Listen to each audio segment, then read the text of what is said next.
Arkansas, a small, sleepy little town with a church, a school, and a local store. Fouke is also home to a nightmare.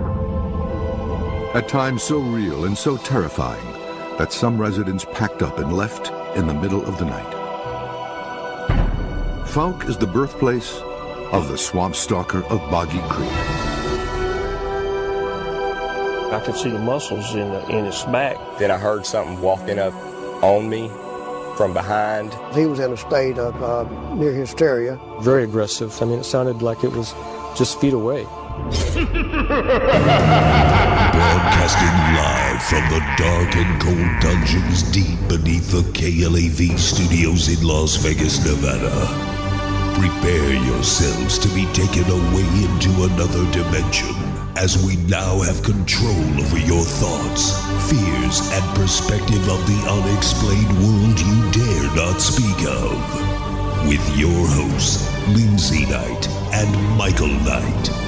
Ladies and gentlemen, we now open the gates to the paranormal and beyond.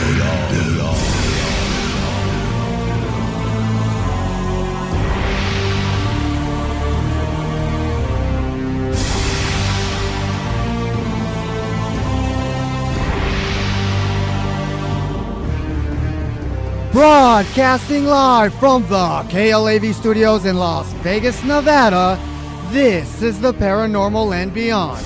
When it comes to monsters, many will say that they are merely legends that have been made up over time by the wild imaginations of men, or that the only monsters that really exist are the ones hiding underneath our beds. However, there is factual and terrifying side to this coin, as reports scatter throughout individuals who's been in direct contact or even has been victimized by these unknown creatures, dismissing the theory of pure legend altogether. In a moment, cryptozoologist and author of books such as The Beast of Boggy Creek and The LIZARDMAN, Lyle Blackburn, will be joining us on the program to take us behind the reality of the monsters that terrorizes the swamplands near Bishopville, South Carolina, and the beast that dwells in the city of Fouke in southern Arkansas. So get ready to believe, because Lyle Blackburn and Monsters is straight ahead when we return right here on the Talk of Las Vegas, KLAV 1230 AM. Your ticket to the unknown is at KnightsParanormalResearchSociety.com. UFOs, ghosts, aliens, hauntings, mysterious places, and more can be found at KnightsParanormalResearchSociety.com. Knights with a K, ParanormalResearchSociety.com. Based out of Las Vegas, Nevada, Knights Paranormal Research Society is owned and operated by the renowned brother and sister team of Michael and Lindsay Knight. Seeing is believing. And at KnightsParanormalResearchSociety.com, you're going to believe.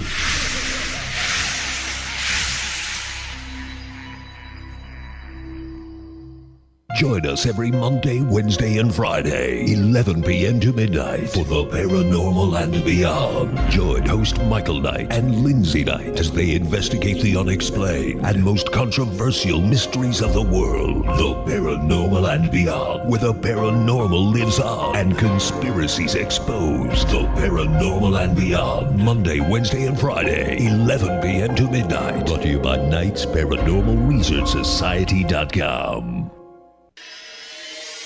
Just because you've seen it in the news doesn't mean it's real. So you're telling me you got physically attacked by a ghost? Like, I can tell you right now, I believe in the paranormal more than I believe in our government. There are so many mysteries out there that are still yet to be explained.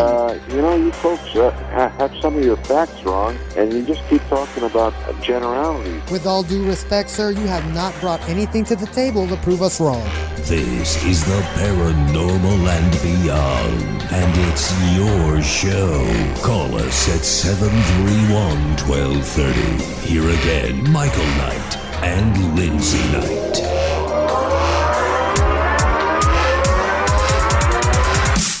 Welcome back to another brand new edition of the Paranormal and Beyond. But first, be sure to check us out at Knight's Paranormal Research Society.com, where you can link up to all the past shows by simply clicking on that archive link above. That's Knight's Paranormal Research Society.com. Ever want to get into acting? Well, here's your chance. Log on to HollywoodBoundActingAcademy.com. Again, that's HollywoodBoundActingAcademy.com. Special shout out to all those listening worldwide through the KLAV1230am.com website, and all of you driving around the Vegas Valley listening to us on your stereos.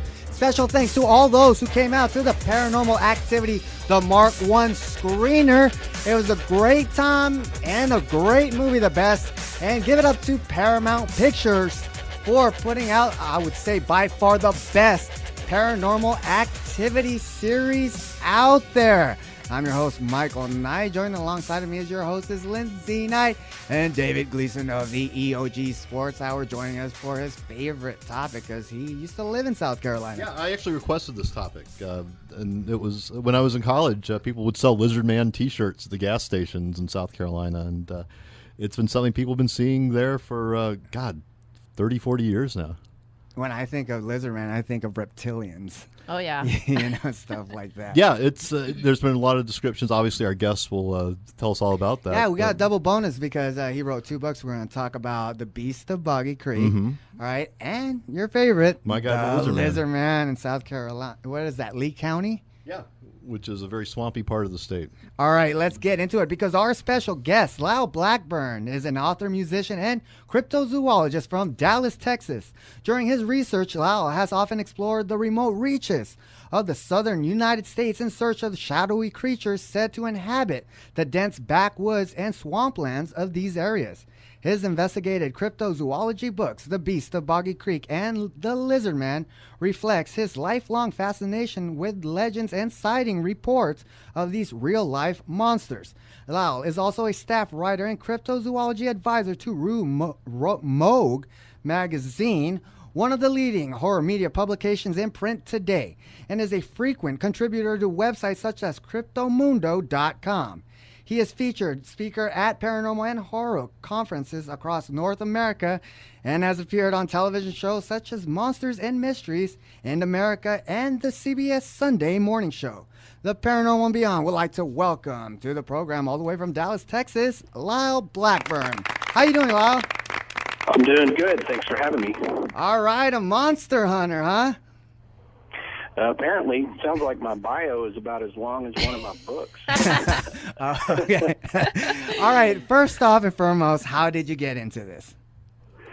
Well, it's one of those things, like a lot of people that are into these type of things. As a kid, I was just drawn to these topics of, monsters, Bigfoot, Loch Ness Monster, ghosts, UFOs, the whole thing. And, I just sort of been a backseat observer for many years, and at some point I had spent a lot of time hunting with my father here in Texas and camping in Arkansas and things like that. And I just started deciding I was going to, look into some of the stories of sighting reports and things like that. And being a writer, that sort of led to my first book, The Beast of Boggy Creek. So once I really started getting into the investigation and obviously once the book came out, then, it really just kind of became, engulfed in that whole world.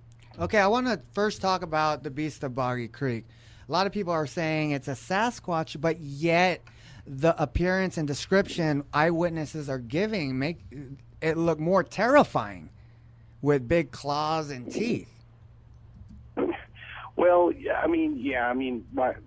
by the general descriptions, it's 7 feet tall, covered in hair, walks upright on 2 legs. But as often with these, Bigfoot-like creatures that exist in the South, which would include maybe the skunk ape or what they may call a swamp ape, they're often associated with more aggressive behavior. And they're often described as a little more menacing. The hair is a little bit longer. It's matted. The teeth, that sort of thing. So I think there is a more monstrous vibe to these down here. Of course, without, you know, a body to compare. Is this the same as a Pacific Northwest Bigfoot, or is this something different, or is it an offshoot species? It's hard to say, but they definitely do have a more menacing description. So we've talked about the citizens of Lee County, South Carolina. What about the monster? Just kidding. They were looking at me. It was funny. Wow. Michael and Lindsay were looking at me like I was. And as a South Carolinian, I can say that.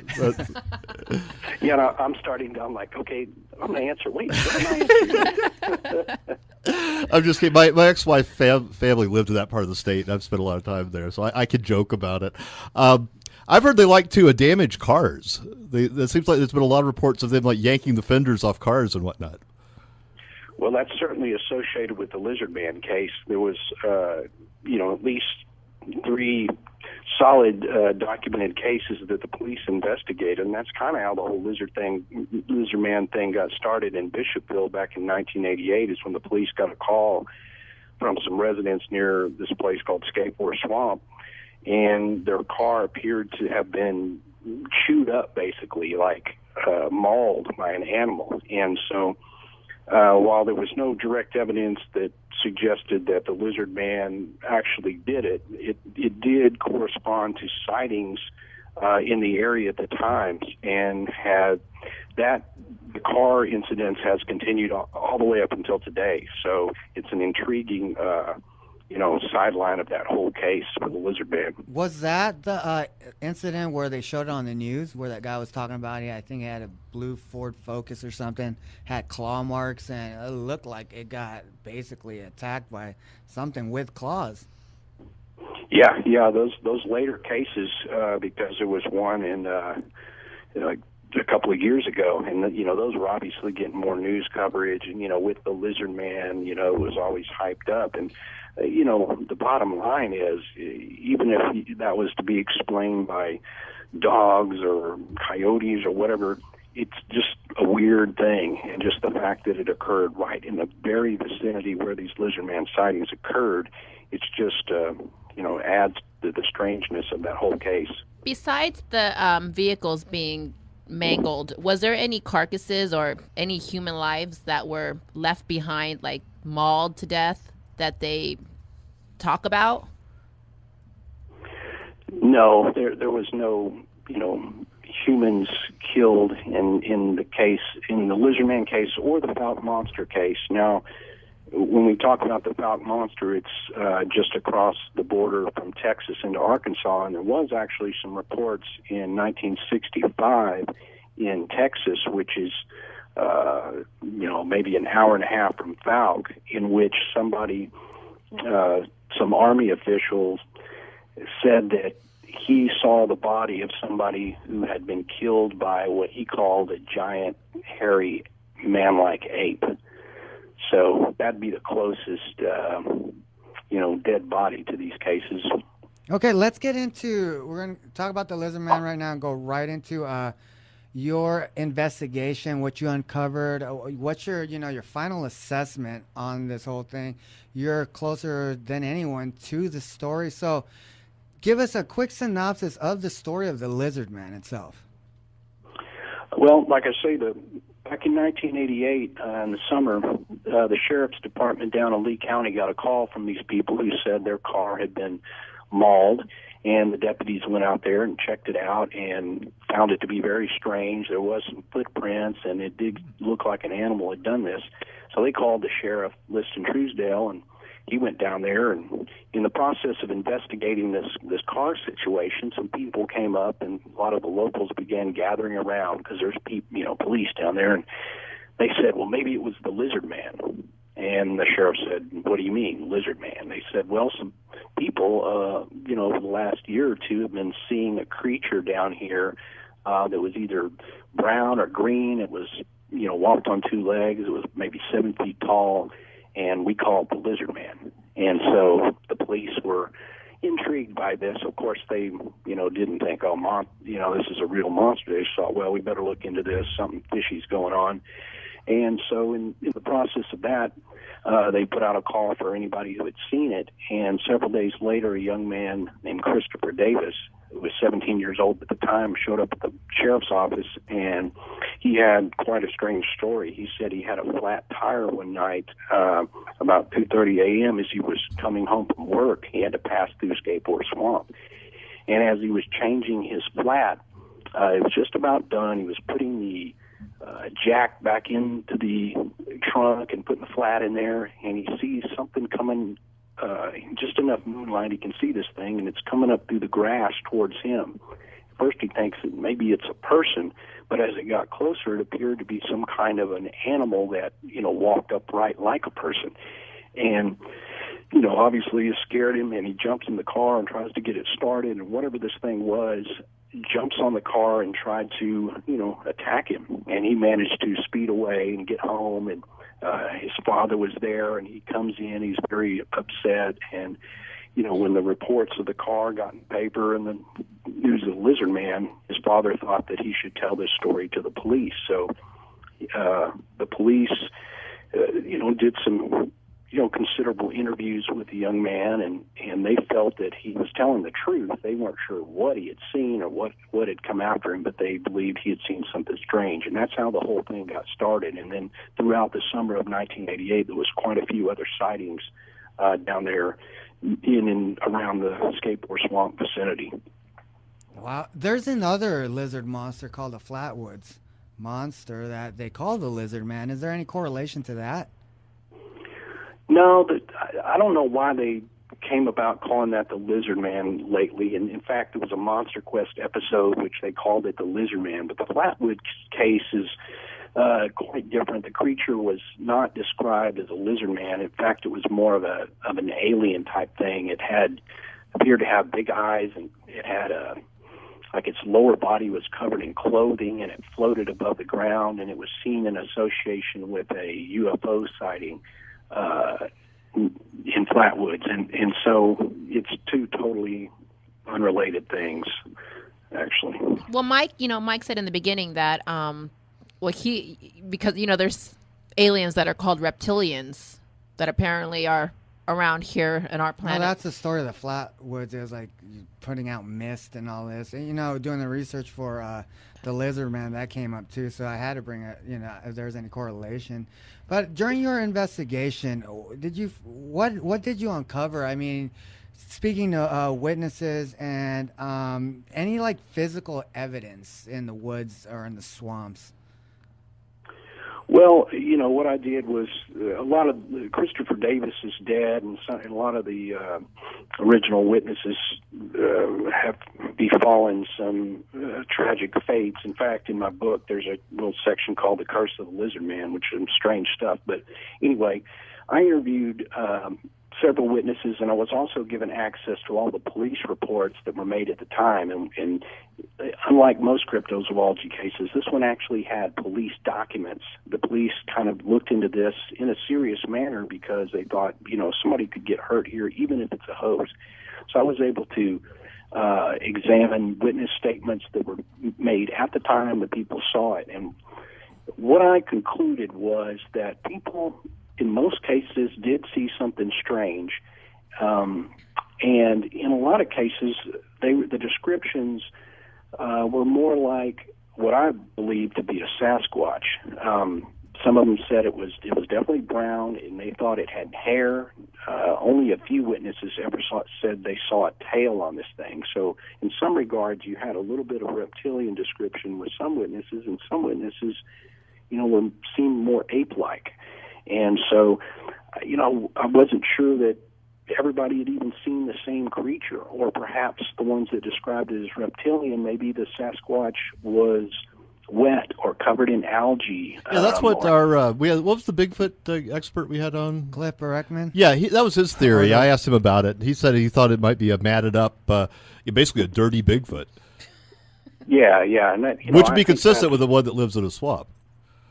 Yeah, it makes total sense. Right. So, it's kind of crazy to explain one cryptid with another one, but I thought in this case that the evidence suggested that. And, of course, I I try to, in my books, I try to lay out, you know, what are all the possibilities? What are the theories that people have brought forth? And I mean, you know, there are a lot of other ones, like if it is reptilian, you know, is it some sort of an evolved dinosaur that's managed to escape extinction, and it evolved with more of a man, you know, anthropomorphic humanoid body. You know, is it, like you guys said, is it a part of some reptilian race, you know, and things like that? And those are certainly theories that are out there. But to me, it's like, even if it was, why in the heck would it be in Bishopville, South Carolina, near a swamp? It wouldn't surprise me, having spent time down there. Let me ask you this: why, assuming it is, or it could be a Sasquatch type creature, why would it? It seems like it's much more aggressive than the ones you hear about elsewhere. What do you think would explain the fact that it's got a little more animalistic behavior? Well, I always say, if I was, 7 foot tall and covered in hair, and I lived in a swamp in South Carolina, yeah, in South Carolina or Fouke, Arkansas, I would be pissed off too. There you go. Very good explanation. Shoot me now, please. Yes. End my misery.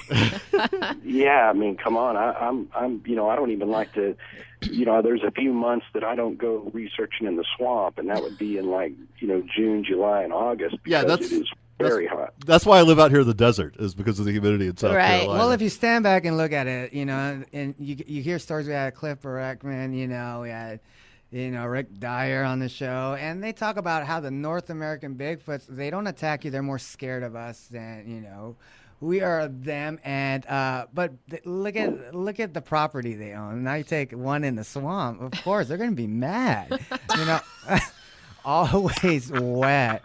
Okay, here's the thing, Lyle.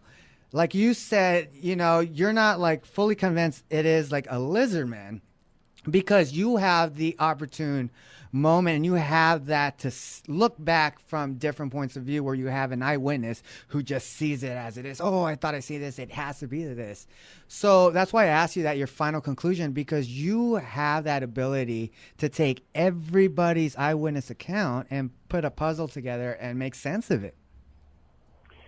Right. Yeah, and I try to give credit to the readers. I try to bring them along with the journey. And the way the Lizard Man book is written is a lot of discovery along the way. As I went out there, and I only decided to write a complete book on this because at first I was doing some research in various swamps, looking at different legends and sightings, and there just was so much to this Lizard Man story, and it was so intriguing, and just the way it played out with, sheriffs investigating and all that, that I thought it was a great story, just as how I kind of got involved. And, like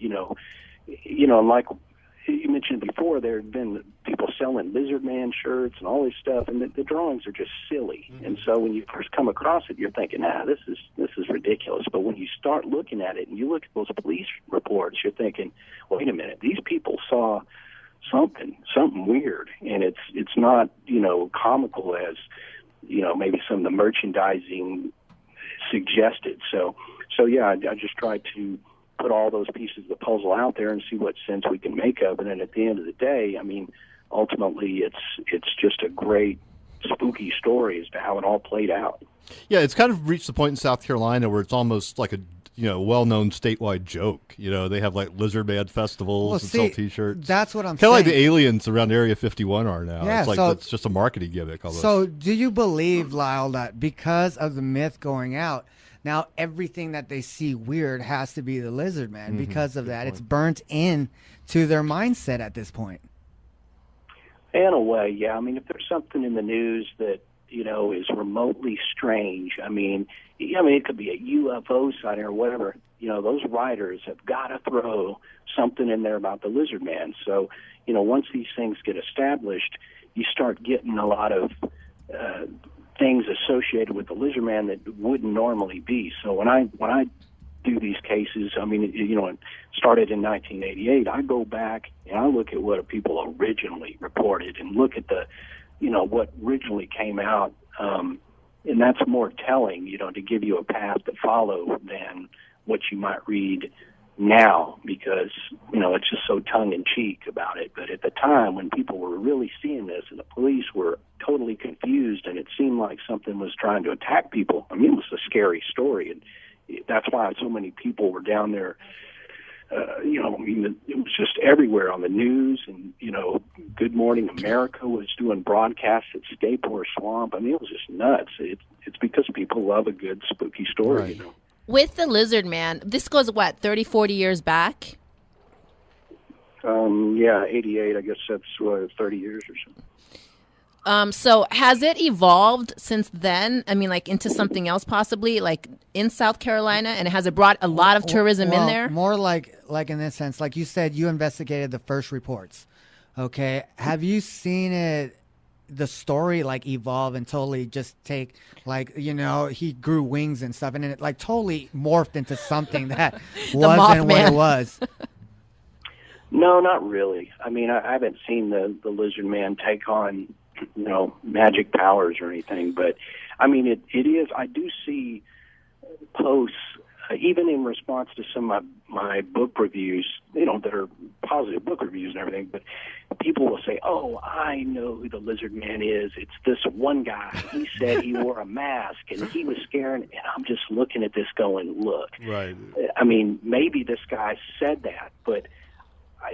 And these are people who haven't read my book, so it's like I blow away all these nonsense. And I'm not saying that there couldn't have been a case where somebody was hoaxing something, because there was a few things that needed to be addressed. But it's just funny because people post this, and I know I'm the Lizard Man, I'm the Fouke Monster, I'm Bigfoot. It's like, oh man, there's no way that one person could have orchestrated this whole thing. It's just impossible. I mean, think about. Yeah, I know. Even dating back, when I was in college, in the late '80s, early '90s, it was almost a joke then. If you heard a noise outside, and people would say, "Oh, that's probably the Lizard Man." And it was just full-on joke. After a time, it becomes a vanity. But can you imagine somebody dressing up like the Lizard Man out there? Which brings me to my next question.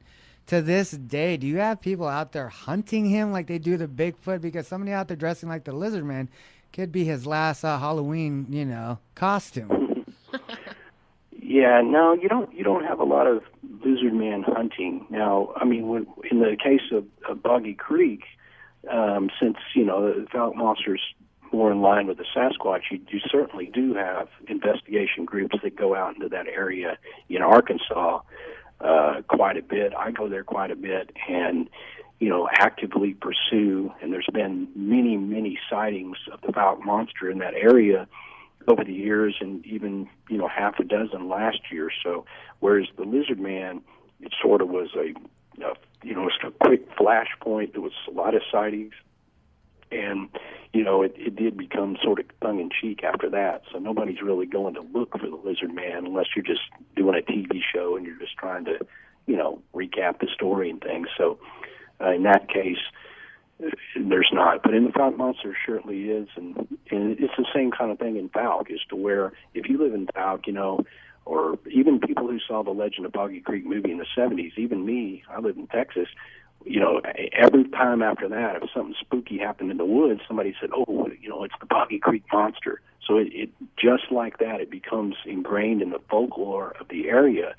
And then you've got to go back and look at the original sightings to see where all this came from, and you find that, it's based in real reports by real people, but it does evolve into this sort of folklore monster, Amazing. I believe they are and is undiscovered species out there that we don't know. It's, I guess, like I said before, these guys are the winners of the biggest hide-and-seek game ever.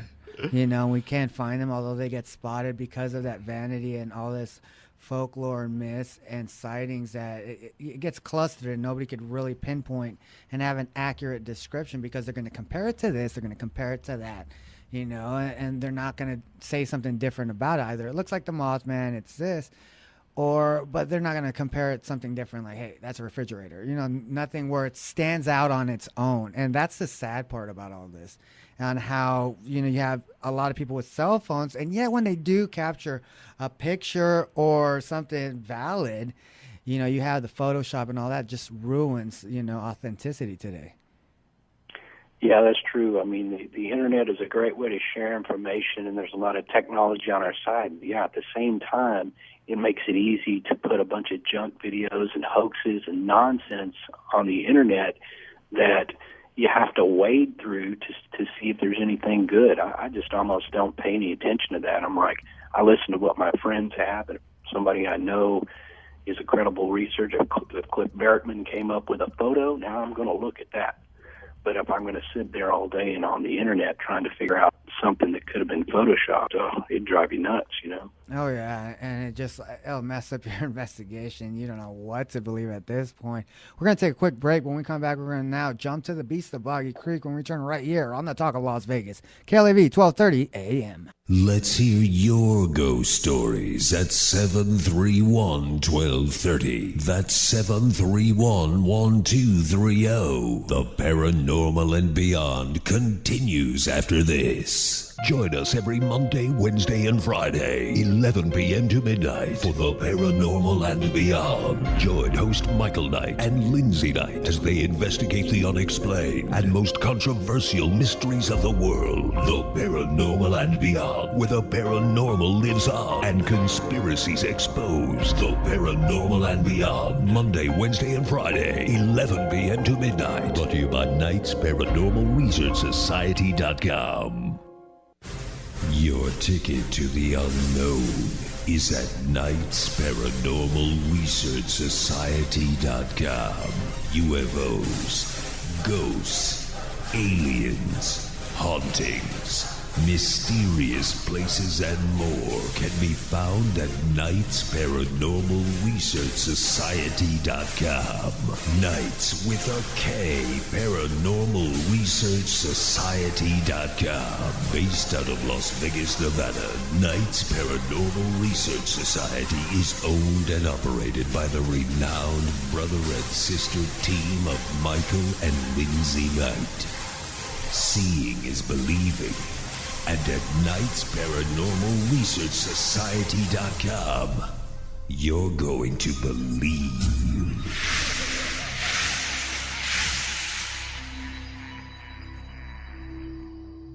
You are now in this with the Paranormal Beyond, only on KLAV 130 AM.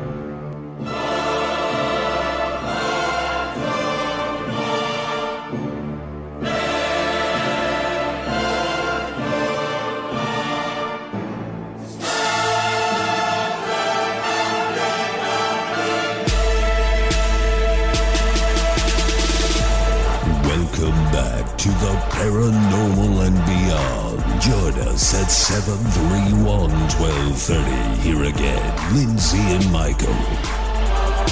All right, if you're just tuning in, we are talking with Lyle Blackburn. But remember to check us out at knightsparanormalresearchsociety.com to check out those dope past shows you missed if you were sleeping. Thank you again, Paramount Pictures, for letting us be a part. And we will see you for Paranormal Activity 5. And all you guys are watching the premiere right now around the world of the marked ones. Hope you enjoy it because we did. All right, Lyle, let's get back to Boggy Creek now. Is the story similar in your investigation to the Lizardman, going back in history? Yeah, definitely similar type of thing where, some sightings of the creature ended up getting printed in the newspaper, and that kind of brought forth some more sightings. But in the case of Boggy Creek, the sightings that first brought it regional attention appeared in the newspaper in 1971, and it just so happened that that case was also sort of an attack, so to speak. Some people by the name of Ford moved to this little town of Fouke, Arkansas, which is near Texarkana, close to the border of Texas. And over the course of some evenings, something was approaching and walking around on the property and coming up on the porch, and one night it stuck a hairy hand through the window. And so, naturally, what do? You go to the landlord, you borrow a shotgun, and these folks ended up, confronting this creature on a Saturday night and taking some shots at it, and and weren't successful at hitting it, but they went out to see, if they had, if there was any blood or any signs like that. In the process of doing that, this young man, Bobby Ford, got kind of spooked and said, "Hey, you guys, here, take the light. I'm heading back up to the house." And when he was headed back up to the house, something came around the side of the porch and grabbed him, wrestled with him, and he nearly jumped through the front of the window. And, the creature was described as being a 7-foot-tall, hairy, man-like ape. And the interesting thing about this is as the newspaper sightings ended up in the newspaper, some of the old-timers says, "Hey, this isn't the first time we've had a creature like this around here." And in fact, there was a rash of sightings back in the 60s. There was sightings going back into the 40s. And in my investigation, I found some going all the way back to 1908, where it looked like they kind of started in the area, or at least they first were told. And in the case of Boggy Creek, it ended up being made into a very famous movie called The Legend of Boggy Creek, which came out in 1972. And this movie was literally like the Blair Witch or Paranormal Activity of its time, because it was a very low-budget movie. It looked very documentary. It looked realistic. The sightings were reenacted by real people who lived in Fouke, Arkansas. And the thing ended up making $25 million in the movie theater and drive-in circuit. Yeah, and it was really, as you said, it was really before its time. I was a film studies minor in college, and we watched that in film class because it was such a ahead of its time film. Oh, cool! Yeah, that's awesome, because I think Charles Pierce, the director, Mm-hmm. I mean, he does get a lot of credit with that type of thing. And in fact, Eduardo Sanchez, one of the co-directors on the Blair Witch Project, I mean, he loves that movie, and he's flat out, they said, "Hey, we want to make something like The Legend of Boggy Creek." So it was very influential going forward in horror movies, but it was such a pioneering movie at the time. And not only, so basically it was scary, it was entertaining and everything else, but at the bottom, at the base of this, you had real reports by real people. And so it was an interesting thing. And I saw the movie sometime back in the 70s when I was a little kid in the drive-in theater. My parents evidently thought this was a good idea to take me there. Look at me today. But, Thanks, Mom. Taught them a lesson. Yeah. No, hindsight being 20/20 and all. Right. So I'm the Boggy Creek guy now, and went back and I wanted to know what was true about that, and that's where I got started on investigating the case and ended up writing the book. In fact, I couldn't believe nobody had written a book on it, because it's such a famous case, and I mean, almost every Bigfooter of a certain age cites that movie as a heavy influence.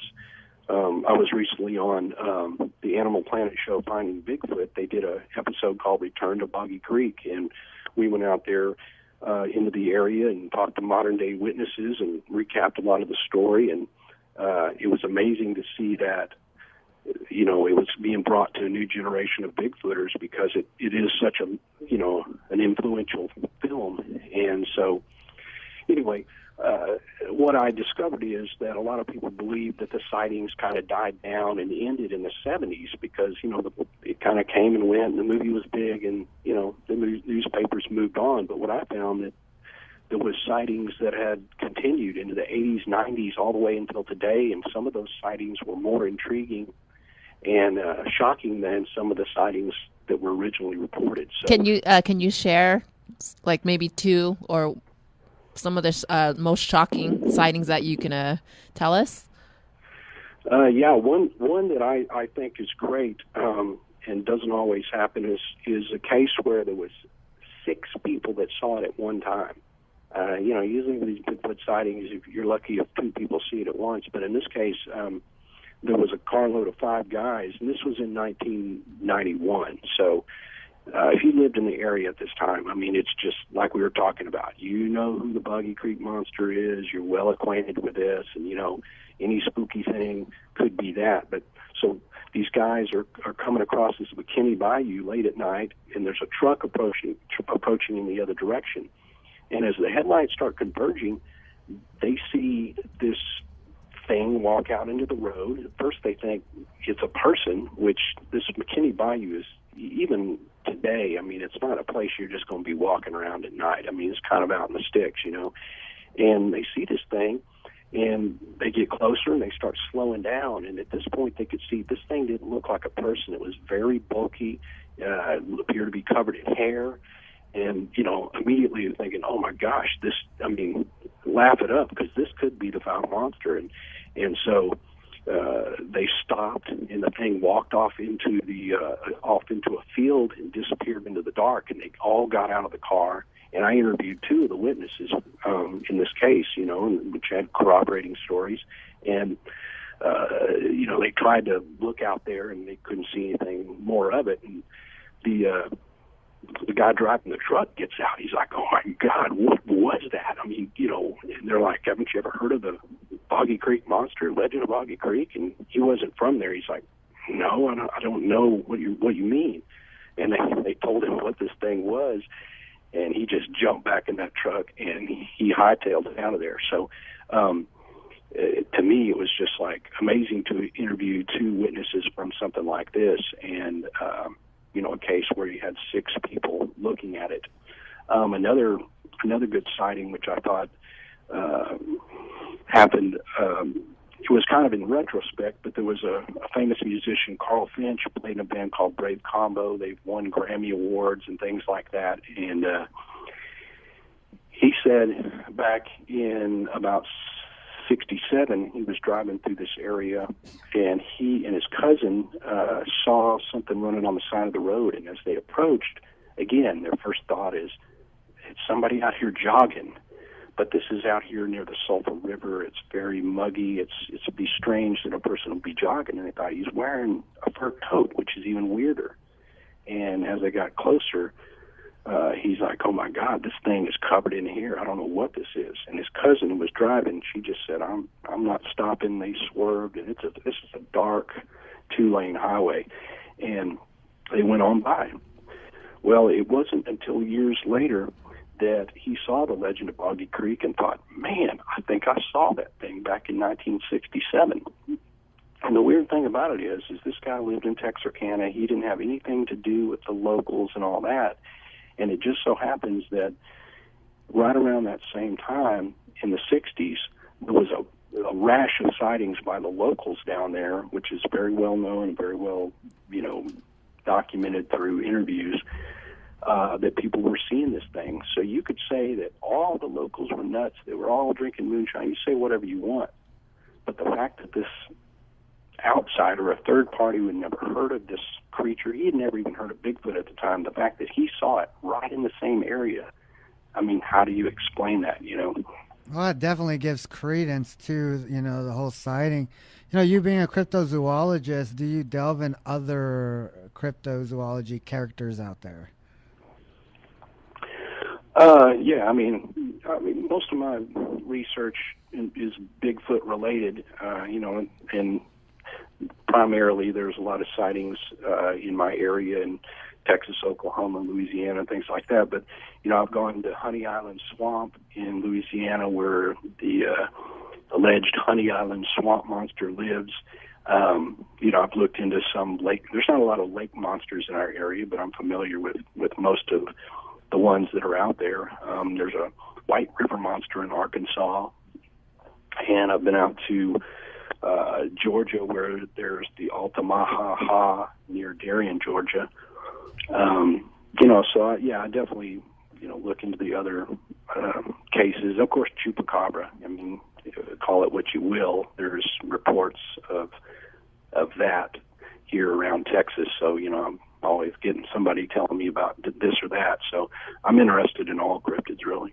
You know, listening to you and your investigation and going into all these like 7-foot bipedal, you know, creatures out there, seems like they're basically, it's one species, I would say, or different races.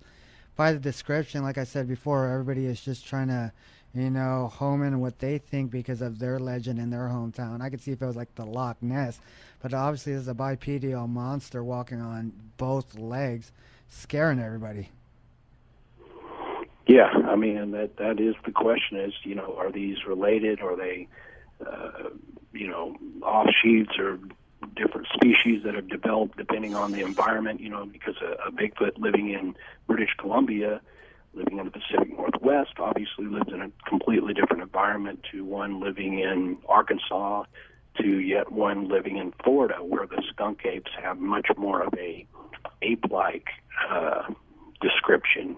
They're smaller. They tend to be more, ape-ish. So there's definitely slight differences in these things, but at this point, it's all just the best we can do by proposing some theories, because we don't exactly have any solid specimens. Okay, the one to be more distinctive in the whole cryptozoology is winged figures like the Mothman. Have you looked into that? Because that's a big separation between Bigfoot. If you're seeing wings on a hairy beast. Yeah, I mean, those things definitely cross more into the paranormal realm, because by physical characteristics, physiology, bipedal creatures such as man aren't really made to fly. So when you see something that looks humanoid that also has wings, it becomes much harder to explain. I mean, you can explain perhaps, an undiscovered ape, but how do you explain something like the Mothman, things like that? But of course you do have, winged pterodactyl type creatures and just giant birds in general, which I would say falls falls in like cryptozoology. The Aswang in the Philippines, or the most famous Phoenix sightings of the bird on fire. So, those are more distinctive to its character because they're made to fly. So it's easier to associate than, like Bigfoot with a kite strapped to his back. it doesn't look right to fit into that whole theory. Have you had any opportunity in all your research and all your searchings to spot or see anything? As far as coming close to one and having, let's say, being close encounters of third kind to any of these creatures? Well, unfortunately, I have not had a sighting that I could definitively say is an unknown animal. I've heard some extremely strange howls that, I can, I hope or I surmise that it could have possibly been an unknown creature. I tried to compare it with all the known animals and the various strange sounds that they can and will make. So the closest I've gotten is just an audible sound, but so far no sighting. I don't know if that helps keep the intrigue, or or what. But I keep hoping. But my point of in doing all this, I find it fascinating. It's fun. It gets you in nature. I like spooky stories. It gets you to the swamps. It gets me to the swamps. I know. Who doesn't like to hang out in the swamp? What fun! Obviously, the lizard man. It makes good stories. It's good stories to tell your friends and family. About the latest swamp you visited. But yeah, it's chicks dig guys in swamps. God, you are a comedian tonight, David. Sorry, I'm a frustrated comedian. He'll be here all week next week. So, Lyle, is there anything new or related that you're actually working on in the near future as of 2014? Well, I've been throwing around some book ideas, so I'm trying to get started on a new book project. I've been doing several TV show appearances over the last year. Like I said, I was on Finding Bigfoot. I'd been on the first season of Monsters and Mysteries in America. They did a Fouke Monster episode. And then this season that just started in December, I'm on several, I think about 3 episodes of this. So, doing some TV stuff and then trying to decide what book to do next. Which is becoming increasingly hard because there's so much good stuff that I want to write about. Absolutely. I was going to ask you this. Obviously, because the Bigfoot sightings are not just, here in the United States, but also elsewhere in other countries. Have you traveled anywhere across the globe to search for any bipedal Bigfoots or any other type of cryptoid? No, I haven't done any research outside the U.S. for that. And I've done a lot of traveling. I used to play in a band, and we toured Europe, and I've been everywhere from Slovakia to Poland and Germany. So I've been to a lot of these places, but I never have been there for the purpose of, searching for cryptids. Well, tell everybody where they can get your books and email you if they've seen one of these beasts. Well, a good place to start would be to visit my website, which is Lyle Blackburn, Lyle Blackburn.com. And there's links there that will take you to my books. They're available on Amazon, BarnesandNoble.com, and all your favorite flavors. It's like Kindle, Nook. They're on iTunes in the ebook format. And you can also find more information and get autographed books on my Fouke Monster site, which is Fouke Monster, Fouke Monster.net. And that also has a lot more information there about the Beast of Boggy Creek, a.k.a. the Fouke Monster. So, but yeah, just visit my website, LyleBlackburn.com, and it will lead you where you want to go. We're walking into 4 minutes at the end of the show. What is the weirdest, crazy, whacked out story you heard just to get your attention? Yeah, you do run into some strange stories, Let's see, lately, and I'm always intrigued by these, anything described as a pig man. I recently, sort of a guy was telling me about a Fouke Monster sighting, and suddenly he said, and there was this other thing, and mentioned this one man who said he had seen a pig man. And I said, a pig man? What do you mean? I said, did he have a man-like body with a pig's face, or did he have a pig's face on a man's face on a pig's body? Either or. Yeah, either way, I'm thinking pig man. And I don't know. He said it had a man-like body and a pig's face, so which was, boy, you're really getting strange there, a hybrid pig/human. I don't know, but I mean, it was kind of a crazy story, and it's not the only pig man story that's out there. In fact, I discovered there's some legends, I think, from Georgia where they called it the pig man. So I may have to look into this whole pig man thing, A lot of pig men in the Las Vegas buffets, huh? Yeah. That's where you can find them all. But that's right. I've been to Vegas, so yeah. That's where you go hunting. Write a book on that. Right. Well, I almost got arrested out there. I was so drunk, laying in the street, and the police came up, and this was my friend's fault because he flew out there and he started buying me too much tequila, and the next thing you know, I'm in Vegas. What happens? And blah blah blah. And the police were like, "Can you walk, son?" I'm like, "Oh God!" So I stood up and I could walk, but I don't know how, and I barely, I think, got out of there without getting a night in the jail. So thank God you didn't tell him about all your stories. He would have definitely locked you up. Yeah, hey man, but I can't walk, but I saw a Sasquatch. Yeah, take him right to Bellevue. This guy escaped from the mental hospital. Ryan's having a good time with the dumps over there. All right, it's been a pleasure having you on the show, and talking to somebody out there. Haunting. I'm always saying haunting. Hunting. Paranormal got me Hunting and haunting. Yeah. Hunting and hunting. Red leather, yellow. So the next time we hear from you, it's going to be the new book on the Pigman, correct? He's not going to go that far. No. I don't know. That's going to be book 4. Well, thank you again for being on the program. We enjoy it, and I'd like to have you back again. And remember, everybody, go check out his website and buy his books and enlighten yourself on what could be out there. Everybody out there, have a safe weekend and enjoy yourselves. And once again, give a special thanks to Jessica Jones for being a boss. Inside joke that we all know. Heard you took a tough bump other night. That's just what happens in Vegas stays in Vegas. All right, everybody out there, have a good weekend. Stay safe. Paranormal Beyond signing off. Good night.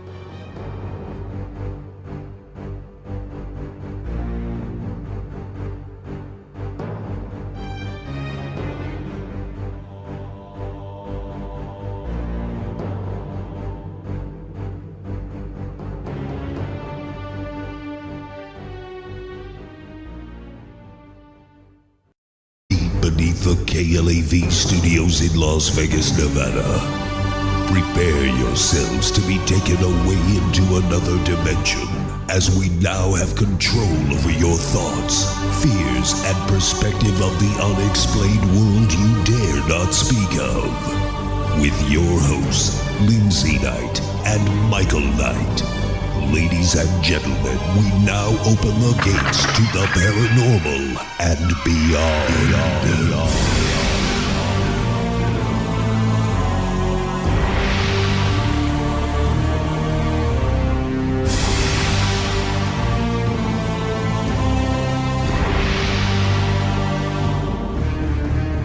Broadcasting live from the KLAV studios in Las Vegas, Nevada, this is the Paranormal and Beyond. When it comes to monsters, many will say that they are merely legends that have been made up over time by the wild imaginations of men, or that the only monsters that really exist are the ones hiding underneath our beds. However, there is factual and terrifying. Now, I believe in the paranormal more than I believe in our government. There are so many mysteries out there that are still yet to be explained. You folks have some of your facts wrong, and you just keep talking about generalities. With all due respect, sir, you have not brought anything to the table to prove us wrong. This is the Paranormal and Beyond, and it's your show. Call us at 731-1230. Here again, Michael Knight and Lindsay Knight.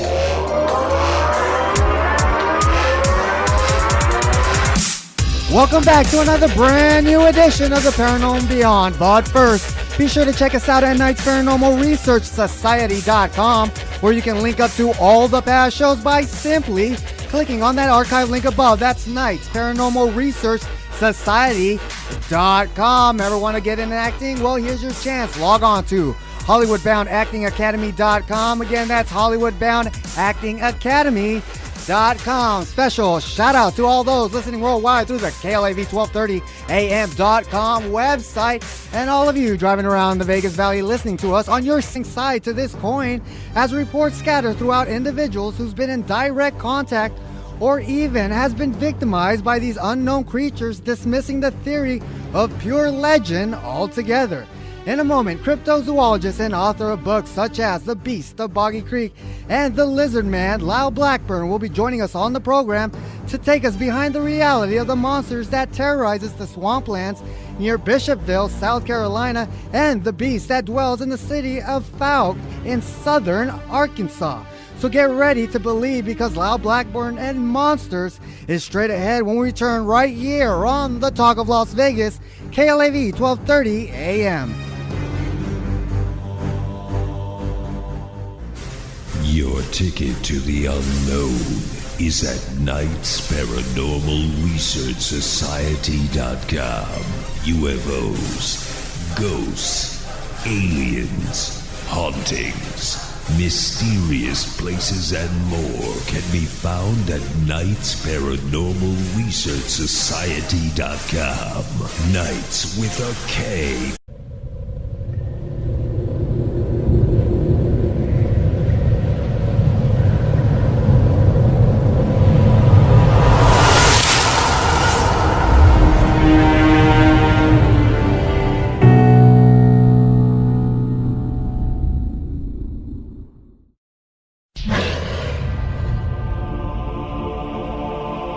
Fouke, Arkansas, a small, sleepy little town with a church, a school, and a local store.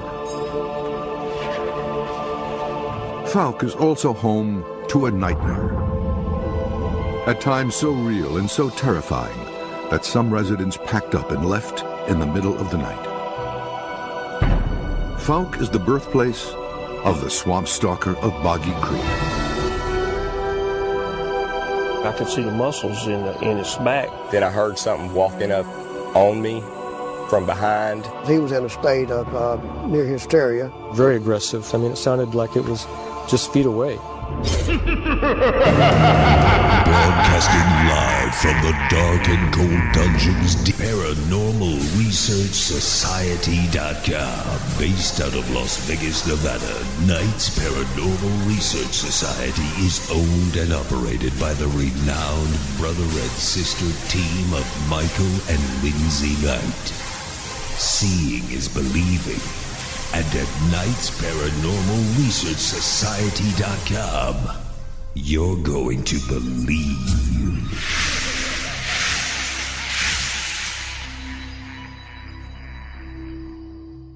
Join us every Monday, Wednesday, and Friday, 11 p.m. to midnight, for the Paranormal and Beyond. Join host Michael Knight and Lindsay Knight as they investigate the unexplained and most controversial mysteries of the world. The Paranormal and Beyond, where the paranormal lives on and conspiracies exposed. The Paranormal and Beyond, Monday, Wednesday, and Friday, 11 p.m. to midnight. Brought to you by Knights Paranormal Research Society.com. Just because you've seen it in the news doesn't mean it's real. So you're telling me you got physically attacked by a ghost? Like I can tell you right